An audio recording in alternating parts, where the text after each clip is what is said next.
the Office of Recovery Programs to lead the Treasury Department's implementation of economic relief and recovery programs, including nearly $420 billion in programs from the American Rescue Plan.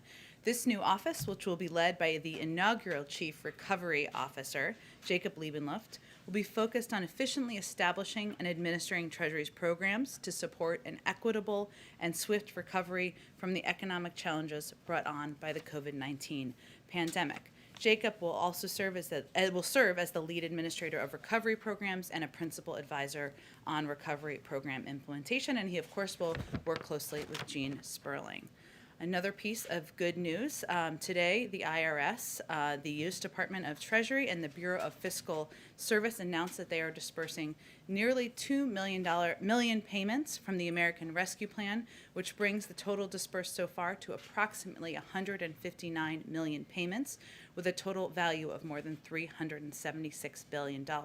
Since these payments began rolling out just last month, over 320,000 payments worth $450 million went to Veterans Affairs beneficiaries who receive VA benefits but don't normally file a tax return and didn't use the non-filer's tool last year, hence it took a little bit longer. These payments also include Social Security beneficiaries who didn't file a 2020 or 2019 tax return, and the latest batch of payments has a total value of more than $3.4 billion. Finally, yesterday, Microsoft issued new patches for additional vulnerabilities found in its Exchange servers. You all remember the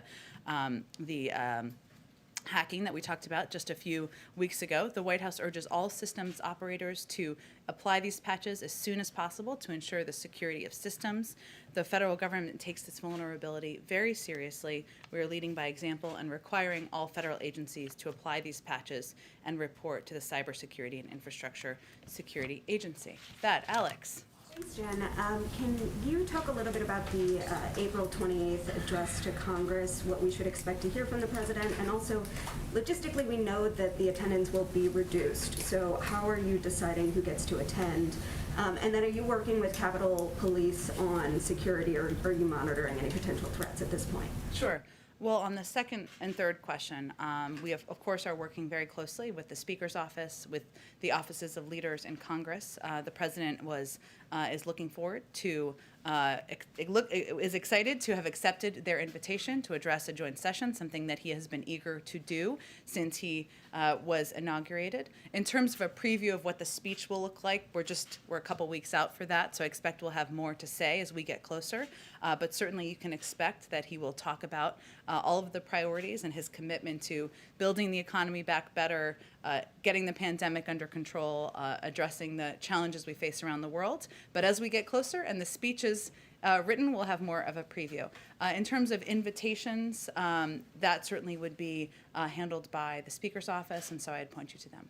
And then Afghanistan, the intelligence community's annual report this year said, and I'm quoting, the Afghan government will struggle to hold the Taliban at bay if the coalition withdraws its support.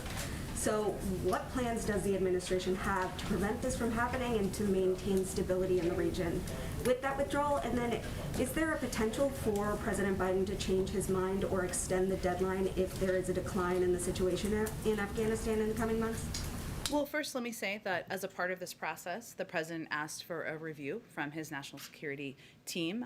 He asked them not to sugarcoat it. He welcomed ideas, welcomed differences of points of view, and he was provided with a clear-eyed assessment about the best path forward. So as a part of his assessment and decision-making, part of the discussion was around the fact that the terrorist threat has evolved. And we certainly saw the threat assessment and saw our colleagues testify yesterday. But part of what we have seen from the intelligence community also is that the threat has become more dispersed. It's metastasized around the world. Al-Shabaab in Somalia, Al-Qaeda in the Arabian Peninsula, al-Nusra in Syria. It's changed. We're not looking at the 2001 mindset. We can't look at things through the 2001 mindset. We have to look at things through the 2021 world. So we will be monitoring our administration, our national security teams in partnership with our NATO allies and partners in the region. We will be monitoring, of course, and disrupting and focused on disrupting terrorist networks and operations that have spread far beyond Afghanistan, but also continuing to monitor things in the region. We're not going to take our threat off of the terrorist threat, the terrorist threat or any sign of al-Qaeda's resurgence, and we will reposition our counterterrorism capabilities in that regard. And the president will talk more about that in his speech in about an hour and a half. And could his deadline extend, or could he change his mind if you do see the situation in Afghanistan decline? Well, I will say that the president made this decision after close consultations and close discussion with and taking into account all of the difficult decisions, all of the difficult factors, I should say, around that decision. So, no, he remains committed to the timeline that he intends to set out in this speech. And then one more quick one on immigration. Vice President Harris just said that her first trip abroad, and it looks like it's going to be to Mexico and Guatemala, but she suggested she won't be visiting the border. And so I'm wondering, first off, if the president is considering a trip to the border, and second, why it's not important for one of, the president's main sort of people that he's tasked with dealing with this to visit the border. Well, what the president's asked the vice president to do is run point on the Northern Triangle and be a high-level conduit in having discussions with leaders in the region. That's exactly what she is doing and will do when she goes and visits countries in the region. And obviously she's had discussions that have been read out as well with some leaders in the region.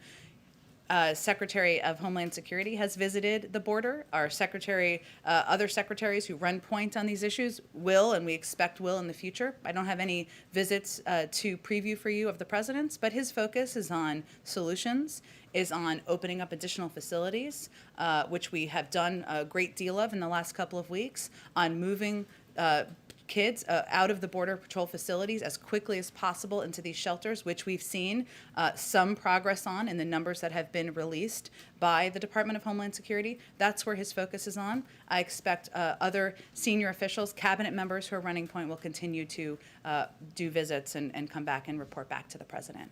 Go ahead, Steve. Was there a unanimous view among the president's national security advisors that now is the time to leave Afghanistan? Well, Steve, I will leave it to them to speak to their viewpoints, but I will again reassert that the president asked for a review. He asked for that review not to be sugar-coated. He wanted to hear different points of views. He welcomed debate. And ultimately, he made the decision that because the terrorist threat has evolved, because we have done exactly what we said we would do when we went to Afghanistan to deliver justice to those who attacked us on September 11th, because he believes that more time would not result in a military solution, that now is the time to leave. You saw where the CIA director said the U.S. government's ability to collect and act on threats will diminish when the time comes for the U.S. military to withdraw. Does that give you pause at all? Does it give us pause that the threat? Look, obviously, the CIA director, Bill Burns, is somebody who the president takes advice from, takes counsel from, and certainly listens to when he shares his point of view. And he's known him for quite some time. But I will again reiterate that he would say, and many of our intelligence officials have said publicly and in these hearings, that the threats have evolved, that we need to approach how we look at counterterrorism through the prism of what the threats are in 2021. And even if you look at al-Qaeda, it is not being harbored in a safe haven in Afghanistan how it was 20 years ago. We have to have resources, we have to have assets to address the threat where we see it growing. And that is in places like Northern Africa, in the Arabian Peninsula. And even if you just look at the counterterrorism component of it, we need to make decisions through the 2021 prism.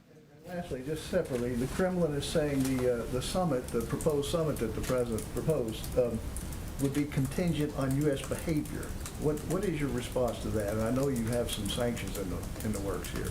Well, you'll have to ask them what they meant by that. I know they are verbose in their thoughts on the United States, so they may have an answer to your question. I will say that the President Biden, I should say, had a constructive call yesterday, as is the case in his relationships with countries where we have had difficult discussions, where we need to have difficult discussions. He did not hold back on his concerns, including reiterating that there will be consequences to the actions that were taken. I expect you will know more about that soon. At the same time, our objective as the United States is to have a predictable relationship with Russia, to stabilize that relationship. And certainly having a discussion, having a summit would be an opportunity to discuss areas where we agree and can work together, whether it's a continuation of non-proliferation efforts. Obviously, they're a partner in the P5+1, and those could be part of the forum for a discussion.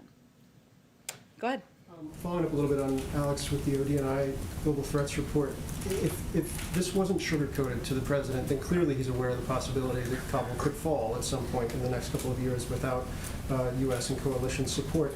Should we read into this decision that he has decided that through the scope of the global threats he's facing, he's looking at right now, that is an acceptable consequence if the U.S. is to pursue his priorities or the changing threat landscape? I think you should look at it through the prism of the president assessing what's in the national interests of the United States. And from his vantage point, we did exactly what we intended to do. We delivered the justice to those who attacked us on September 11th. We disrupted terrorists seeking to use Afghanistan as a safe haven to attack the United States.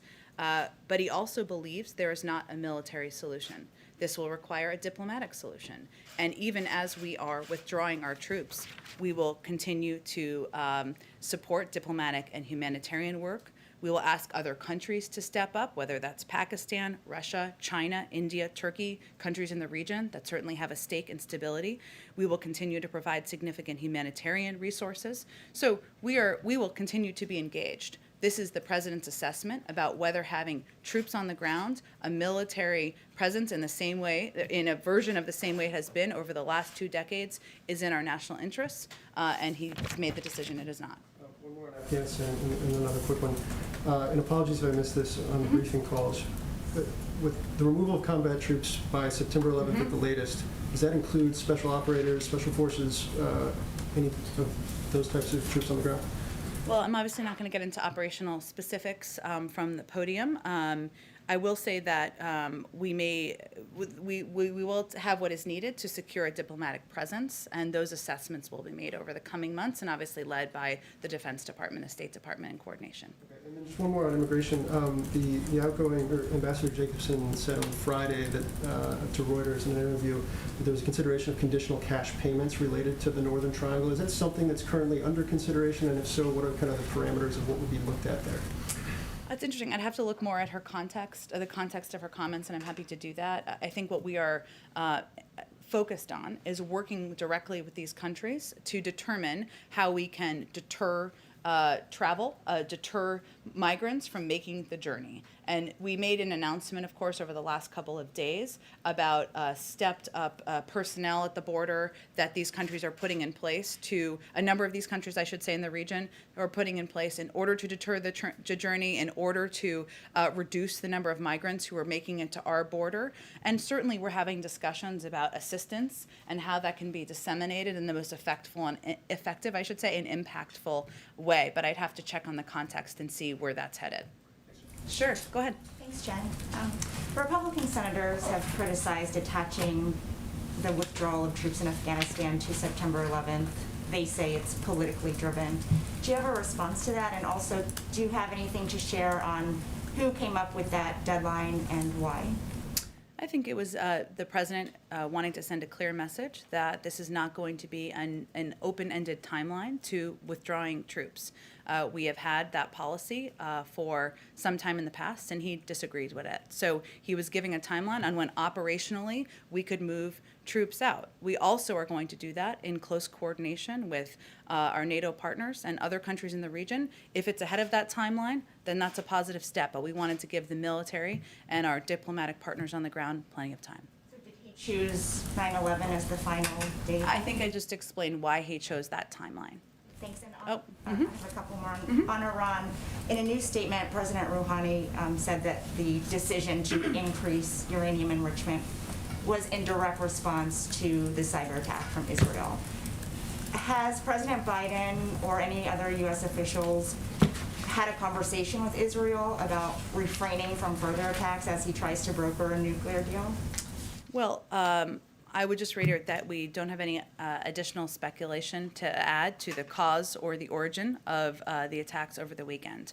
What our focus is on the diplomatic path forward, and we believe in the diplomatic conversations, though they will be indirect, will reconvene tomorrow in Vienna. We know this will be a long process, but we certainly see that as a positive sign. And one more Oh, on go ahead. AAPI. Go ahead. Has the president selected somebody to fill that senior AAPI role, and will that person attend his meeting with KPAC tomorrow? We are getting much closer to having news to share on that high-level personnel announcement. I don't expect that person will be attending tomorrow, but hopefully we'll have more to share soon. Go ahead, Kristen. Thank you, Jen. Can you explain the rationale for why President Biden went against the advice of military commanders who recommended leaving 2,500 troops on the ground in Afghanistan? Well, I think that's an overcharacterization of every military leader, and I don't think they've all provided their point of view on what their advice is, and we'll keep that private. So you can certainly speak to individuals if you'd like, of course. I will say, again, the president welcomed the advice, welcomed at times disagreement about what the appropriate path forward should be. But his view, based on the assessments of where our terrorist threat exists today, the fact that it is metastasized, that it has spread into many other regions of the world, that we can still, we still do have the ability to have a presence in the region where we can keep our eye on the terrorist threat, that it led him to conclude that now is the time for troops to leave. I think it's important also to note that that his view is that we can't continue the cycle of extending or expanding our military footprint, hoping to create the ideal conditions for our withdrawal. No one will tell you, unless someone has told you, and then tell me that, of course, that we should stay forever. No military commander wants to stay forever. They insist that this is not, some insist this is not the time to leave, some opponents of his decision. But his view is that we've been having that argument. That argument has been made for 10 years, and it has not changed the outcome, has not made a military solution more appealing or more effective.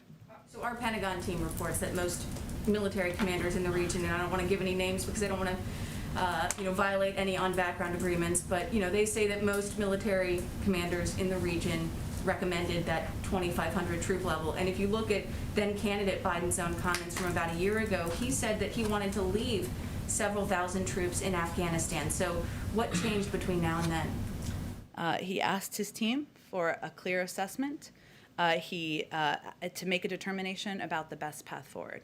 I will remind everyone that he has been somebody who has long viewed he opposed the surge in Afghanistan. He has long viewed the presence, the military presence in Afghanistan as something that was not a constructive long-term solution. That has been his consistent view.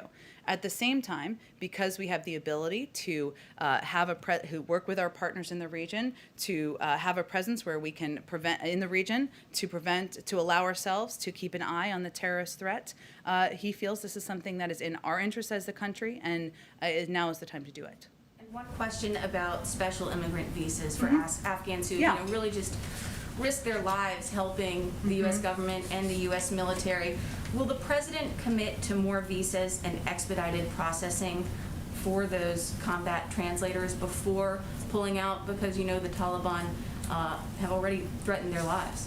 Well, he will talk more about this in his speech and more about his commitment to helping exactly those brave individuals who have served and helped our troops and our military presence on the ground. Go ahead.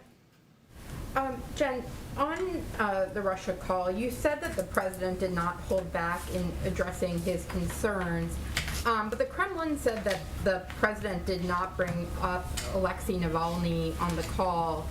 And is that accurate? And if so, why didn't he bring up a very kind of key human rights issue on the call? Well, I don't have more specifics of the president's comments to read out from the call. I will just say that the status, the health, the well-being of Alexei Navalny is something that we raise frequently and through many channels with the Russians, and we have repeatedly called for an improvement in his treatment, for his release through many of those channels. The purpose of this call was to discuss, in part, the fact that there will be consequences to the actions of Russian leaders over the past several months back into last year, and also to emphasize that, and to also raise, I should say, our unwavering commitment to Ukraine's sovereignty and territorial integrity and concerns about what we see as aggressive behavior on the border, and also to lay out the possibility of a meeting in order to move toward a more predictable and stable relationship. So that was the part of the robust agenda discussed, and I can assure you that the health, the safety of Alexei Navalny is raised frequently and through many channels. Go ahead. Thank you. A few questions. The officer who fatally shot Dante Wright resigned. Does President Biden believe that officer should face charges? I'm not going to weigh in on legal or law enforcement actions. We'll leave that to the courts and law enforcement authorities on the ground. A state trooper also fatally shot a 16-year-old in Maryland. This is on top of the shooting of Dante Wright. Under the Obama administration, the Justice Department had ramped up investigations of local police departments. Does President Biden plan to reinstate similar pattern and practice investigations to identify civil rights and other abuses in training? Well, let me say first that all of these incidents that we're seeing, you've mentioned some of them, are just a reminder that too often in this country, law enforcement uses unnecessary force, and too often that results in the death of Black Americans. And the president has repeatedly said that he believes we need police reform, and that's why he's calling on Congress to deliver that to his desk. In terms of actions of the Justice Department or investigations, you'd have to ask the Attorney General. Why has President Biden not issued an executive order to recall military equipment from local police departments? That was an expectation that many civil rights advocates had in the earlier weeks of his presidency. And we've been in very close touch with many civil rights leaders about the issues, the ideas they have, concerns they have in some cases, and what they'd like to see happen. We're working very closely with them on moving and pushing for the passage of the George Floyd Act. I know that does not solve all of the issues. We're not suggesting that. I would say this is an issue that will be a cause of the President Biden's time in office, and we are less than 100 days in. There's more to come. Right now, our focus is on working toward getting that legislation passed. Just on a separate matter, the Biden administration has issued a proposal to rescind some of the Trump-era abortion rules. Why is the administration not immediately suspending those rules? I can check. Are you talking about the Title X rules? There can be a process sometimes, and if it's an agency action, sometimes that's the reasoning. I can check on the specifics of the timeline, but our point of view is certainly they should be rescinded. So, go ahead. Thank you again. Back on Afghanistan, diplomatically, since that seems to be the solution that the president is going to lay out, what role does the United States intend to play after the withdrawal in talks between the Afghan government and the Taliban? You mean in direct engagement? Mm-hmm. Oh, well, I would leave that in part to the State Department, who would be leading on any diplomatic talks and conversations. We certainly believe that a diplomatic path is the only path forward. There are conversations that are convening, I think, later this week, and we do have an envoy who often participates in those talks and conversations, and I expect that would be the case moving forward. And secondly, was there any discussion, as the president was talking about this, to make any sort of call to Congress to revisit an AUMF once American troops are out of Afghanistan? Well, the president certainly supports revisiting, revising, taking a look at the AUMF. We put out a statement several weeks ago about that. That remains the case. That remains his point of view, and we look forward to working with leaders in Congress to do exactly that. He's not like tying the troop withdrawal to a new AUMF. No, he's not tying the troop withdrawal, but he is something he would like to see move forward. Yeah. Go ahead, David. Thanks. A couple of questions. One, just closing the loop on something you said in Afghanistan. When you were State Department spokeswoman, you frequently talked about the importance of conditions-based withdrawals, because otherwise the message to the Taliban would be, wait us out, and once we're gone, they have free reign over the country. I don't think I've heard in the answers so far what the Taliban are supposed to think about this. I mean, if I was them, I think I'd want to take the summer off and wait until September 11th? And why go ahead and negotiate an agreement that would limit them if the U.S. is going to leave anyway? Well, first, I would say that we have an expectation that the Taliban is going to abide by their commitments, and that they are not going to allow Afghanistan to become a pariah state. That's our view. That's also in their interest, in our view. In terms of conditions-based withdrawal, we've been, as you know, David, you've covered this for 20 years, I would say, not to age you. You are young at heart. But, you know, the president has also been involved in the discussions and debates about what to do about Afghanistan for that period of time, as you well know. And his view is that, you know, when you talk about a conditions-based withdrawal, it punts it down the road. We will never leave. What conditions would we be required to leave? By how long? What is it? Does that mean? What's the additional cost? These are all the factors in his mind. And as you look back at recent history, you know, back in 2014, which seems recent, back when I was at the State Department, I should say, NATO allies issued a declaration affirming that Afghan security forces, which you well remember, would have full responsibility of their country's security by the end of the year. That was 7 years ago. And the president just believes that we can't have American troops as bargaining chips. Now is the time to get out. So in terms of the Taliban's role, again, we believe diplomacy is the right path forward. We believe that it is not in their interest for Afghanistan to become a pariah state, that they should hold to their commitments of preventing al-Qaeda, of not allowing al-Qaeda, I should say, to gain a stronghold or a safe haven in Afghanistan, to remain committed to some of the progress that we have seen. And we will have to see if that happens. So you've narrowed the American objective to keeping a terrorist group from being able to launch, and you've made the good point they could launch an attack from many other places. Back in 2011, President Obama still was using a broader set. He said we had to build Afghan capacity, protect population centers, blunt and degrade the Taliban capacity. Those are no longer American objectives, it sounds like. Well, I think it's important to go back to what our objectives were when we went into Afghanistan almost 20 years ago. And those were to disrupt terrorists seeking to use Afghanistan as a safe haven. We feel we have done that. It was to deliver justice to those who attacked us. We feel we have done that.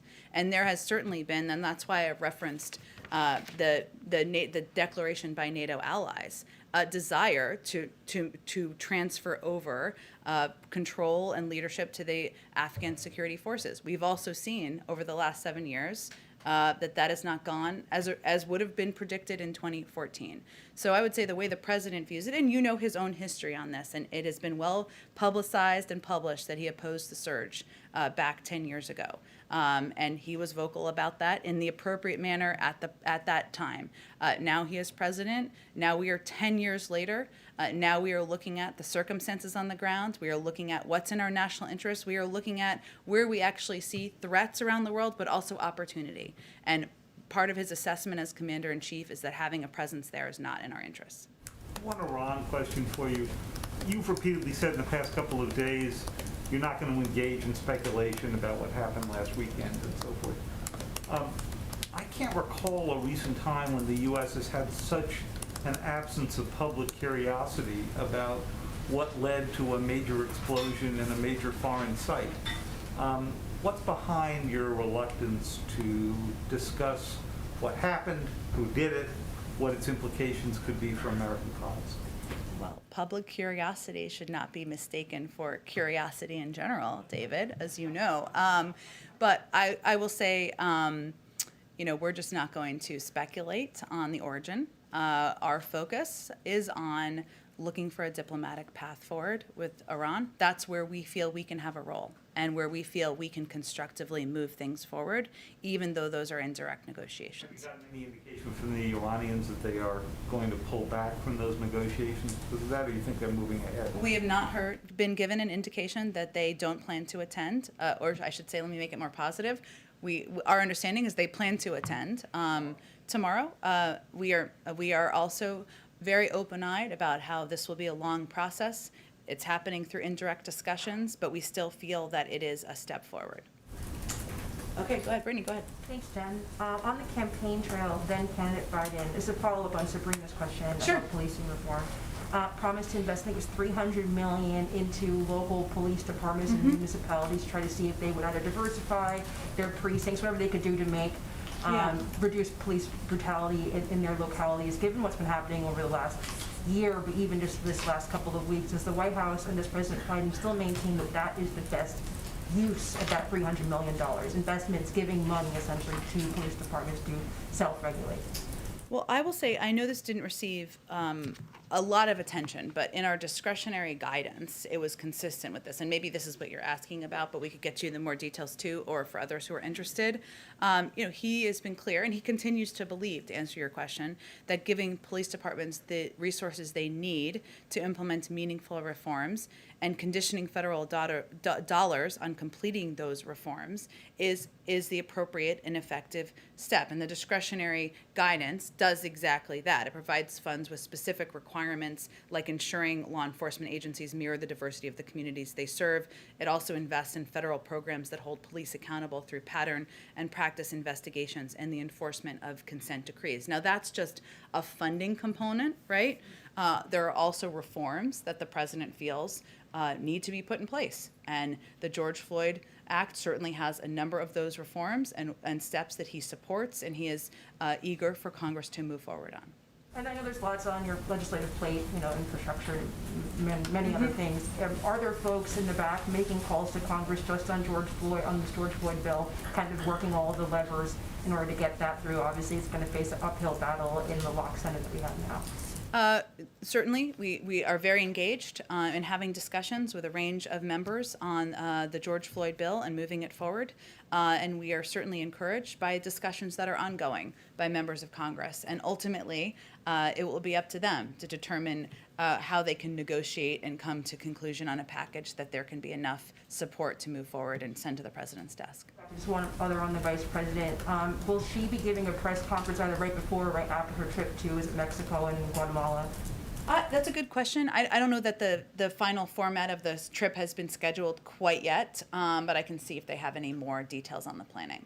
And two of those three Northern Triangle countries actually do not have U.S. ambassadors to them. They have charged affairs, but they do not have ambassadors. Is there any more guidance you can give us on when those critical roles will be filled, or at least lists of names who could be filling those roles? Well, I would say we probably won't put out lists of names. We'll probably put out the nominees once the decision, because that would be a form of torture for the people who are on those lists in some way. But we are moving forward, the president's starting to make some decisions on career ambassadors to a range of posts. I hopefully will have some more on that soon. But I'm not sure if they're in that region, but he's starting to consider a range of qualified individuals. So hopefully we'll have more soon. Go ahead. Two tax questions for you. 17 House Democrats said earlier this week that they won't support any tax legislation or the component of the infrastructure plan that the president proposed unless it does away with the $10,000 SALT cap. I wanted to see if that's something the administration would consider. Well, I would say first, we welcome ideas. We welcome proposals from a range of members, and many of them have been quite vocal about their views on the SALT deduction as well. So we're familiar with them. There's a meeting later this afternoon with Ron Klain and Steve Ricchetti, I think with some of these members and others. There's a range of topics they'll discuss that are of interest to them, and I'm sure they will, I would guess they would raise this.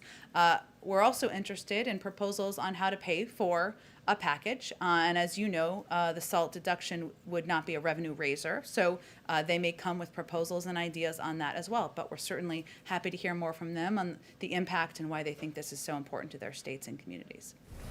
And I wanted to ask about the global minimum tax that the president has proposed at 21%. In the global negotiations, we're already seeing some pushback from lawmakers in Europe saying that number is too high. And I wanted to see what the administration plans to do to negotiate to get countries around the world on board with a number, or the number he's proposed, or a higher number than it already is. Well, I certainly think those negotiations will happen out of the Treasury Department. The reason the global minimum tax was proposed was because the administration, Secretary Yellen and others, felt it was important to end the race to the bottom on tax rates in countries, and this would be a way to do that, in her view and their view. But in terms of a discussion about alternate rates, I would certainly send you to them for more of a bottom line of where they're willing to go. And the other question is about the Bureau of Land Management. We have reporting that President Biden is considering Tracy Stone Manning, a senior advisor for conservation policy at the National Wildlife Federation, to lead the Bureau. Could you confirm that? I don't have any personnel announcements to make. I don't expect we will have any to make on this, but I will check and see if there's more to report to you. Sure. Hi, Isaac. Hi. So just to follow up a little bit more on the Vice President's meeting about the Northern Triangle, can you just help us figure out how that fits in the sequencing of the role that she is playing, what the purpose of today's meeting was, and then sort of what the next steps forward from it would be coming out of it?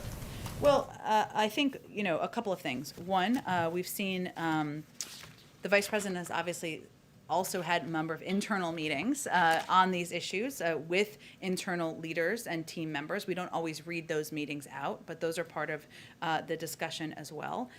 Certainly, she also spoke directly with the presidents of Mexico and Guatemala recently, and I believe we read out those calls, and we made an announcement about steps we were taking, or steps these countries were taking through discussions with us to increase staffing and personnel and monitoring at the borders to reduce the number of migrants who are coming to our border. So in terms of the sequencing, part of the sequencing is internal discussions with experts, whether that is the Secretary of Homeland Security, the Secretary of Health and Human Services, others who are working at the NSC, to determine what the right path forward is with the Northern Triangle. She leads a number of those conversations, gets feedback from our special envoy, Ricardo Zuniga, and others who have been working on these issues for some time.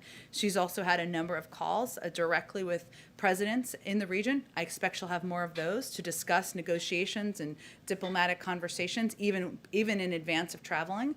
And then she will make a trip, as she announced this morning. And while I don't think she announced the timing of it, that would certainly be another step in the sequence. So this is all just still sorting out what the right path forward is, rather than making determination, okay, this is what we're going to do. Well, we announced just 2 days ago, I believe, 3 days ago, some steps that were being taken in coordination and through discussion with these countries to ensure that migration, I should say, irregular migration, was being addressed as more of a hemispheric issue. And that meant, working with these countries to put in place measures to discourage migration. That's a step. But it will be discussions internally, policy decisions, that's typically how it works, calls with these leaders, announcements about progress made. It will be ongoing. I wouldn't expect it will be a process and nothing happens till the end. This is an ongoing process, and we'll make announcements. I'm sure she will as the developments are concluded. Has the president given her any directives from what's come back so far to guide where the next conversations that she would be having, or the next steps that she'd be taking in leading this effort? Well, the president and the vice president see each other quite regularly. She's in many of the meetings when she's in town, almost all of them that the president is in as well. So I would say it's more of a discussion with others who are leading and running points on these issues. Say on one other thing, that there's a Yeah. markup today about DC statehood. Given the political realities around what would need to happen for a DC statehood bill to get through the Senate, the filibuster would almost certainly need to be gone. Is this something that President Biden is going to be pursuing at this point, DC statehood, or is he just sort of leaving it as a thing that he supports but is not going to be on his priority list? Well, he supports it, and in his conversations, of which there are many, as is evidenced by the last few days, a range of topics and issues come up, and he certainly expresses his support, and ultimately it's up to Congress to pass legislation and send it to his desk. He's not going to prioritize it and say, I want this bill on my desk. I would say he supports it, so he'd be happy to sign it, but in terms of the rank priorities, I'm not going to get into a situation of doing that, but it's something he supports. He's conveyed that to Congress, and he certainly supports efforts to move it forward. Go ahead in the back. Hi, Jen. Thank you very much. Follow up on the Afghanistan, and then I have another one, the climate summit. You were talking about the diplomatic presence in Afghanistan after the withdrawal. Do you expect the United States will have an ambassador in Afghanistan before the troops leave? Do you mean, just so I understand your question, do we expect we will we will nominate an ambassador And to have Afghanistan? exactly an ambassador there before the. Well, our intention is to maintain a presence, to secure a diplomatic presence there, and which was kind of a different question, but so I don't have a timeline on that, but certainly, given we will have a diplomatic presence, I expect we would have an ambassador at some point, or nominate. And about the climate summit, how are the discussions with Brazil going? Is President Biden prepared to sign a bilateral climate deal with Brazil next week during the summit? Or would he like to see more commitment from Brazil on deforestation before making a deal? Well, I don't know that I would see the climate summit as a bilateral deal-making venue. We've invited about 40 global leaders. In terms of the format and the details, I think many will be presenting their own plans for reaching the goals as set out by global climate, I should say, objectives. I think that's a big part of the format. There are not going to be bilateral meetings as a part of this summit. So I wouldn't see it through that prism. It's an incredibly important forum to bring global leaders, including Brazil, the United States, many others together to discuss what the president feels is one of the biggest crises we face. But our position on Brazil has been clear since the beginning. We believe Brazil is a key partner in confronting climate issues. Climate solutions will, of course, need Brazil's action and leadership. We fully respect Brazil's sovereignty and appreciate the chance to participate in constructive conversations on how we can work together. We do want to see a clear commitment to ending illegal deforestation, tangible steps to increase effective enforcement of illegal deforestation, and a political signal that illegal deforestation and encroachment will not be tolerated. And we believe it's realistic for Brazil to achieve a real decrease in deforestation by the end of the 2021 fire season. So we continue to recognize that conservation and sustainable economic growth can go hand in hand, and certainly that's our expectation for Brazil. What would be a clear commitment? And also, will President Biden pressure the Brazilian President Bolsonaro personally during the summit? Well, again, there's not bilateral meetings, so I don't have any outline of what the president's remarks will look like, but I would expect that he will talk more broadly about the need for the global community to address the threat of the climate crisis. Can I just ask one last question about the pandemic? Because the White House COVID team had a conversation with the Brazilian health minister. Brazil, as you know, now is the epicenter of this pandemic. And Dr. Fauci said a couple of weeks ago that he was waiting for this conversation to see other ways that the United States could be more helpful. So is the United States providing additional help to Brazil, like sending oxygen or sedatives for intubation, for example? There are lack of all these things in Brazil right now. Sure. I would have to check. I would say that we, of course, as you know, are contributing a significant amount of funding through COVAX. I know there are requests from around the world for a range of tools and resources. I can check if there's anything that's going to Brazil more specifically. Thank you, Jen. Oh, yes. Two more quick ones on Afghanistan. Oh, yeah. Can I do Owen first, and then I'll come right back to you? Okay, go ahead, Owen. Jen, thank you. Back to Title 10, if I may.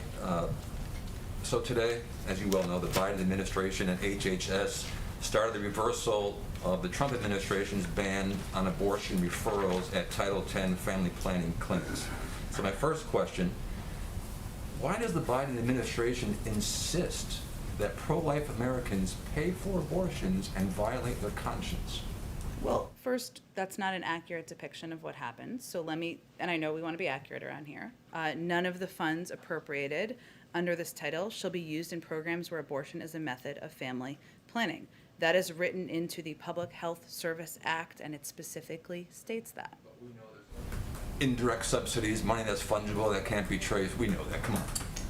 That is not how it works. That is the law. So I'm stating what the law is and how it is implemented legally by these organizations. And the reason since you gave me the opportunity, the reason why the president took these steps is because he believes that advancing equity for all, including people of color and others who have been historically underserved, marginalized, and adversely affected by persistent poverty and inequality, can be helped by these actions. And by focusing on advancing equity in the Title X program, we can create opportunities for the improvement of communities that have been historically underserved, which benefits everyone. That's how these fundings are used in communities. You talk about equity, if I may interrupt. How is it equity? How is it fighting systemic racism when abortion, we well know, disproportionately affects minority children? Again, funding cannot be used from this for abortion, but access to health care in communities that have been marginalized, underserved, adversely affected by persistent poverty is always going to be something the president fights for. Okay, I think I've answered your question. Alex, go ahead. On Afghanistan, did President Biden consult any of his predecessors on his decision to withdraw? He did talk to some of his predecessors. Let me see if I can get you more of a readout of that. He will talk a bit about that in his speech as well. That starts in 39 minutes. All right, and then one more. I don't know if you saw this, but the Afghan president tweeted that he spoke with President Biden. He did, and that was still going on when I came out here, so we will get you a readout of that. Let me just also, because you prompted me, that we have done a lot of outreach, which I think would be interesting to you in your reporting. In the last 36 hours, to inform members of Congress, allies, partners in regional countries. That includes calls, not all with the president, although he has made a number of calls, but from senior officials to nearly 50 members of Congress, 44 countries, NATO, the EU, and the UN. These consultations and conversations are continuing, but just to give you a sense of how much engagement and outreach we've done to date. Okay, thanks everyone.